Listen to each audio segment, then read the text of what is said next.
चलिए देखिए, बहुत ही इम्पोर्टेंट ये वीडियो होने वाली है। इस वीडियो के अंदर बात करने वाले हैं कुछ मल्टीपल कंपनियों के बारे में। तो जैसे कि आपको पता ही है कि हम लोग इस चीज़ पर ज़्यादा फोकस करते रहते हैं कि प्रॉपर जो है, जो भी स्टॉक्स हम लोग आइडेंटिफाई करके चल रहे हैं, जिन भी कंपनियों को हम लोग टारगेट करके चल रहे हैं अगले 1 साल के लिए, अगले 2 साल के लिए, या फिर अगर बड़ी मोटे पैसे बनाने वाली बात हो, तो जो कंपनियाँ लॉन्ग टर्म में बड़ा खेल करती हैं, ऐसी कंपनियों के अंदर अगर आप समय देते हैं तो उन कंपनियों की जो तैयारी होती है वो पास्ट में ही करके चलनी पड़ती है। यानी कि अगर हम लोग आगे की देख रहे हैं तो आज एक बहुत ही शानदार समय चल रहा है, क्योंकि टोटल मार्केट भी इस समय गिरावट पर ही कारोबार कर रहा है। और आप सभी को पता है कि एक जो बड़ा इवेंट है वो हम लोगों का यहाँ पर इंतज़ार कर रहा है। जैसे कि मैंने इससे पहले भी बताया था कि दोस्तों, इस समय जो फोकस वाली चीज़ें हैं वो बजट की तरफ हम लोगों का इशारा कर रही हैं। और बजट जो इस बार का डिक्लेयर होगा वो सैटरडे को, यानी कि 31 तारीख का शुक्रवार है, और सैटरडे को क्या है, 1 तारीख है। क्योंकि माना यही जा रहा है और खबरों में भी यही चल रहा है कि ये जो 1 तारीख है, शनिवार का दिन है, इस दिन मार्केट हम लोगों को ओपन रहते हुए दिखाई दे सकते हैं। तो अगर बात की जाए इस वीक की, चूँकि आज संडे का दिन है, 19 तारीख है, तो यहाँ पर प्रॉपर हम लोगों को मार्केट के अंदर वर्क होता हुआ दिखाई देगा।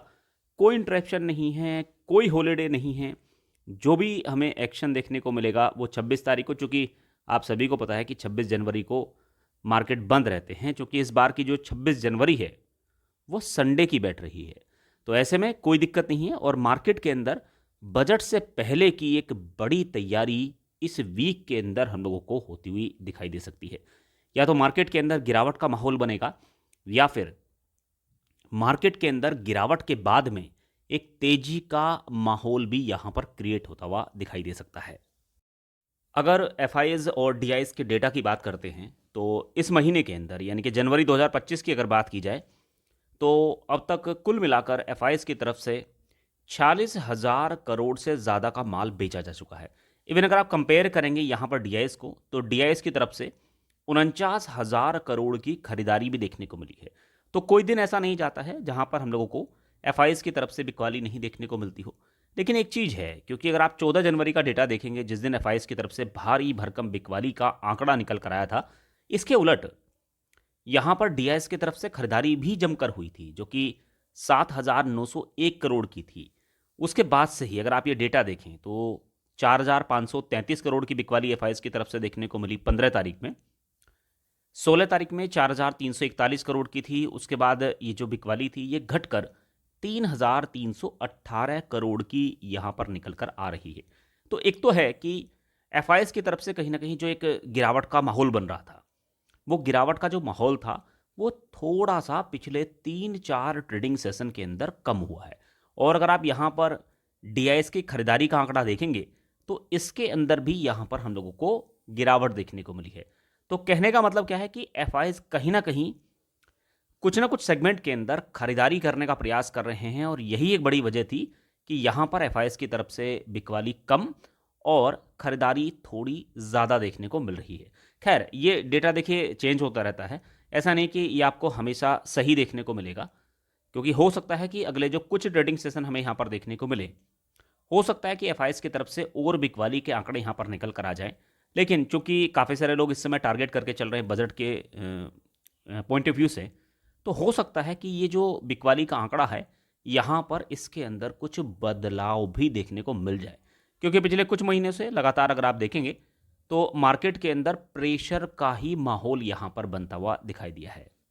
इस समय निफ्टी 50 की हालत को देखकर काफ़ी सारे लोग घबराए हुए हैं, और चिंता की भी बात है, क्योंकि निफ्टी 50 अपने जो एक साइकोलॉजिकल सपोर्ट है, माना यह जा रहा था कि 23,000 का लेवल जल्दी से ब्रेक नहीं होगा। लेकिन ये ब्रेक होगा या नहीं होगा, इसके बारे में किसी को कुछ पता ही नहीं है। अभी एक बड़ा इवेंट है, जैसे कि मैंने अभी आपको बताया कि 1 फरवरी 2025 को इंडिया का बजट यहाँ पर डिक्लेयर होने वाला है। तो उससे पहले इस तरह की गिरावटें होना, तो बीच में हो सकता है कि एक स्पाइक भी हम लोगों को यहाँ पर देखने को मिल जाए। तो ये जो स्पाइक होगी, काफ़ी सारी कंपनियों के अंदर 10 से लेकर 25% के 30% तक के रिटर्न कमाने का मौका भी यहाँ पर दे सकती है। और अगर ऐसा नहीं हुआ, क्योंकि हुआ क्या था कि अगर आप इससे पहले की एक बड़ी गिरावट यहाँ पर देखेंगे, जो हमें अक्टूबर महीने से, क्योंकि सिमिलर क्या है कि इस बार भी अक्टूबर के महीने से ही मार्केट यहाँ पर करेक्ट होते हुए दिखाई दिए हैं। और 2021 की अगर बात करते हैं तो वो भी अक्टूबर के महीने से ही मार्केट करेक्ट हुए थे। उस समय निफ्टी 50 18,300 के आसपास चल रही थी, और गिरावट आप देखिएगा कहाँ तक निफ्टी 50 के अंदर हमें लेवल देखने को मिले थे, 15,200। तो 18,200 मान लीजिएगा, 18,201, 17,202 और 16,003 और 15,000। कहने का मतलब ये कि लगभग 4,000 अंकों की गिरावट आपको वहाँ पर देखने को मिली थी। ठीक है, 15,000 से 16,000, 17,000, 18,000, 3,000, हाँ ठीक है, मैं करेक्ट करता हूँ, 3,000 अंकों की गिरावट वहाँ पर देखने को मिली थी। और मार्केट वहाँ से हम लोगों को अपसाइड में फिर उसके बाद मूव होता हुआ दिखाई दिया था। लेकिन ये जो मूवमेंट देखने को मिला था, ये कब, कौन से महीने से स्टार्ट हुआ था? तो अगर आप यहाँ पर देखेंगे तो जून के महीने से ये तेज़ी यहाँ पर स्टार्ट हुई थी। उसके बाद धीरे धीरे करके खरीदारी बढ़ी और लगातार मार्केट तेज़ी में ही हम लोगों को कारोबार करते हुए दिखाई दिए।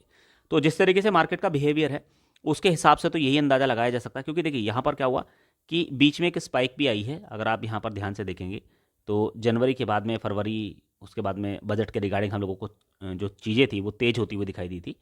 उसके बाद फिर अगेन मार्केट गिरते हुए दिखाई दिए थे। तो इसलिए मार्केट के अंदर कब तेज़ी आएगी किसी को कुछ पता ही नहीं है। माना ये जाता है कि गिरावट के बाद में अगेन कभी ना कभी तो हम लोगों को इस तरीके की तेज़ी देखने को मिलेगी। तो एक बड़ी गिरावट के बाद में एक बड़ी तेज़ी की उम्मीद काफ़ी सारे लोग करके चल रहे हैं।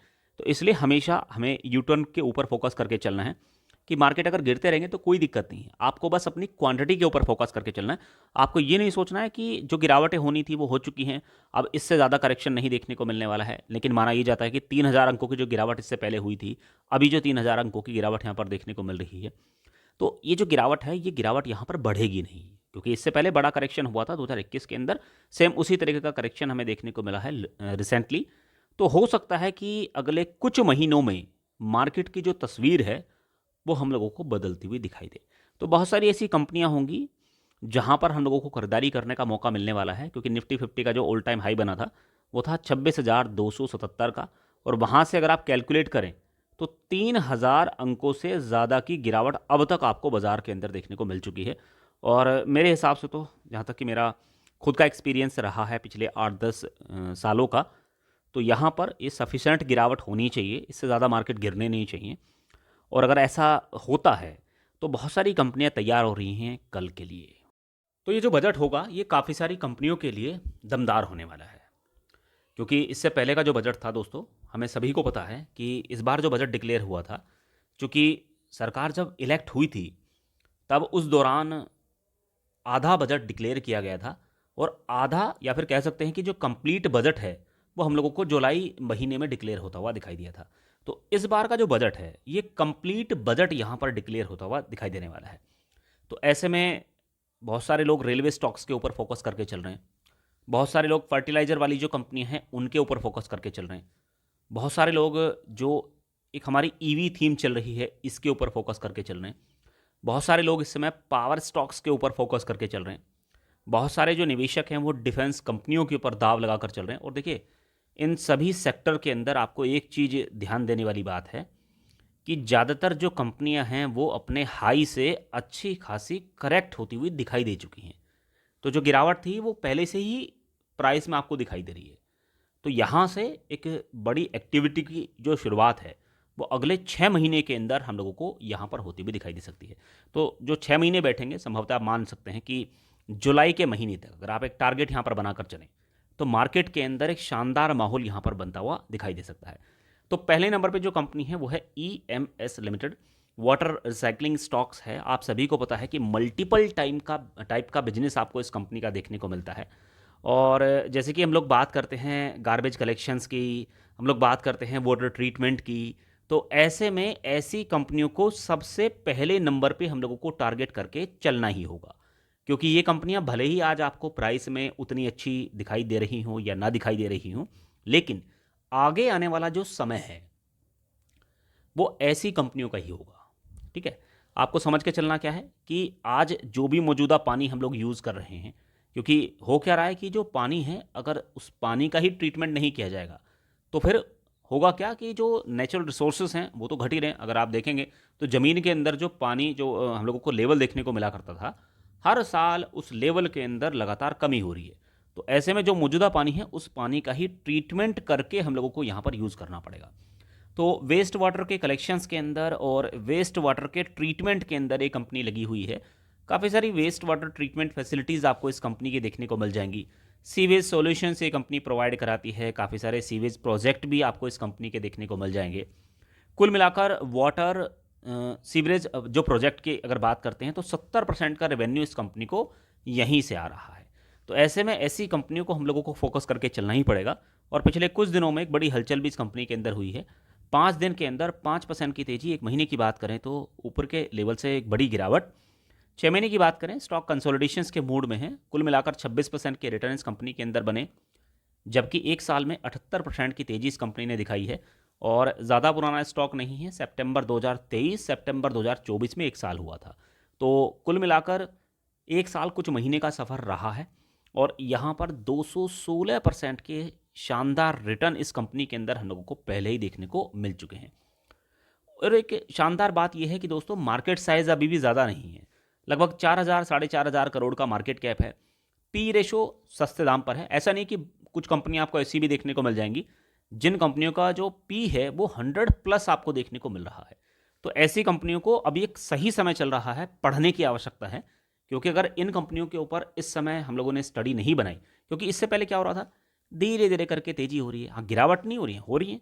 इस बार भी आपको करेक्शन देखने को मिला है। तो ये जो गिरावटें हैं ये होती रहती है मार्केट के अंदर, और उसके बाद में अगर कंपनी का बिजनेस लॉन्ग टर्म के हिसाब से बढ़ रहा है तो उन कंपनियों के अंदर ऊपर की ही तैयारी करके चलनी पड़ती है। इसके बाद में जो अगली कंपनी है वो है प्रिकोल लिमिटेड। तो ये जो कंपनी है दोस्तों, ये इंस्ट्रूमेंट क्लस्टर्स बनाती है। देखिए, गाड़ी का जो मीटर वाला पार्ट है वो आपने देखा होगा। तो ये कंपनी उस मीटर वाले पार्ट की मैन्युफैक्चरिंग के अंदर लगी हुई है। अब ये जो मीटर वाला पार्ट है ये हम लोगों को ईवी के अंदर भी प्रयोग होता हुआ दिखाई देता है। ये जो पार्ट है ये हम लोगों को 2 व्हीलर सेगमेंट के अंदर भी प्रयोग होता हुआ दिखाई देता है। ये 3 व्हीलर सेगमेंट के अंदर भी प्रयोग होता हुआ दिखाई देता है। ये हमें जो हमारे 4 व्हीलर सेगमेंट हैं उसमें पेट्रोल और डीजल के जो व्हीकल हैं, हैवी कमर्शियल व्हीकल्स हैं, उनके अंदर भी प्रयोग होता हुआ दिखाई देता है। तो सब जगह जो है वो इस कंपनी का जो बिजनेस है वो फैला हुआ है। तो ओवरऑल स्ट्रक्चर इस कंपनी का मजबूत है, बैकबोन ठीक ठाक है, और मार्केट साइज़ भी ज़्यादा नहीं है। और ऐसा नहीं है कि इस कंपनी ने पैसा बनाकर नहीं दिया है, और ऐसा भी नहीं है कि ये कंपनी अगले कुछ महीनों में पैसा बनाकर नहीं दे सकती है। क्योंकि कंपनी के जो शेयर प्राइस होता है, या फिर कह सकते हैं कि जो कंपनी की चाल है, उसको देखने मात्र से ही आप ये अंदाज़ा लगा सकते हैं कि पिछले एक साल के अंदर कंपनी में क्या हुआ, पिछले 5 साल से कंपनी का स्टॉक क्या कर रहा है। हर गिरावट में ये कंपनी खरीदारी करने का मौका दे रही है। वही चीज़ें रिसेंटली भी आपको देखने को मिल रही हैं। तो इसलिए इस कंपनी को भी पढ़ने की आवश्यकता है। खास करके अभी अगर आप इस कंपनी का 52 वीक हाई देखेंगे तो 598 रुपये तक के प्राइस आपको इस कंपनी के अंदर पहले ही देखने को मिल चुके हैं। तो एक स्टडी प्रिकोल लिमिटेड के ऊपर भी हम लोगों को बनाकर चलनी पड़ेगी, और बजट में कुछ ना कुछ हो सकता है कि एक बड़ा अनाउंसमेंट भी हम लोगों को ईवी के रिगार्डिंग देखने को सुनने को मिल जाए। तो ऐसे में ये कंपनी इंपॉर्टेंट हो जाती है। इसके बाद में जो अगली कंपनी है वो है यूएनओ मिंडा लिमिटेड। बेसिकली क्या है कि इस समय अगर आप जिन भी कंपनियों के फाइनेंशियल डेटा मजबूत देख रहे होंगे, उन कंपनियों का जो चार्ट है वो लगातार आपको स्ट्रॉन्ग ही होता हुआ दिखाई देगा। पिछले एक साल में इस कंपनी ने कुल मिलाकर 57% के रिटर्न यहाँ पर कमा कर दिए हैं, और एक रेंज में ये स्टॉक कारोबार कर रहा है। ऐसा नहीं कि गिरावटें नहीं हो रही हैं, लेकिन लॉन्ग टर्म की कहानी क्या है वो कुछ और ही है। अगर आप 5 साल का चार्ट पैटर्न इस कंपनी का देखेंगे तो 457% की तेज़ी इस कंपनी के अंदर आपको देखने को मिली, और लॉन्ग टर्म के हिसाब से स्टॉक ऊपर की तरफ ही आपको मूव करता हुआ दिखाई दे रहा है। तो ऐसा नहीं कि इस कंपनी की जान निकल चुकी है। 62,000 करोड़ का मार्केट साइज़ आपको इस कंपनी का देखने को मिल रहा है। तो अभी भी दमखम बाकी है, और अभी तो देखिए ईवी की एंट्री बाकी है, क्योंकि ये कंपनी ऑटो पार्ट्स बनाती है, ऑटो एंसरीज कंपनी है। 2 व्हीलर के लिए, 3 व्हीलर के लिए कंपनी काम करती है। 4 व्हीलर सेगमेंट के अंदर भी आपको मजबूती देखने को मिल जाएगी। तो ओवरऑल स्ट्रक्चर्स इस कंपनी का भी मजबूत है, प्राइसिंग हाई है, और ये स्टॉक भी 1255 रुपये का हाई बनाने के बाद में हल्का फुल्का करेक्ट होता हुआ दिखाई दे रहा है। तो ऐसी कंपनियों को भी पढ़ने की आवश्यकता है। फिलहाल इस वीडियो के अंदर हम लोग 3 कंपनियां ही रखेंगे, ठीक है, क्योंकि बहुत लंबी वीडियो हो जाएगी। तो इसलिए अगर आप पहली बार इस चैनल को देख रहे हैं तो सब्सक्राइब करके रख सकते हैं, साथ में बेल आइकन जरूर हिट कर सकते हैं। Thank you so much for watching.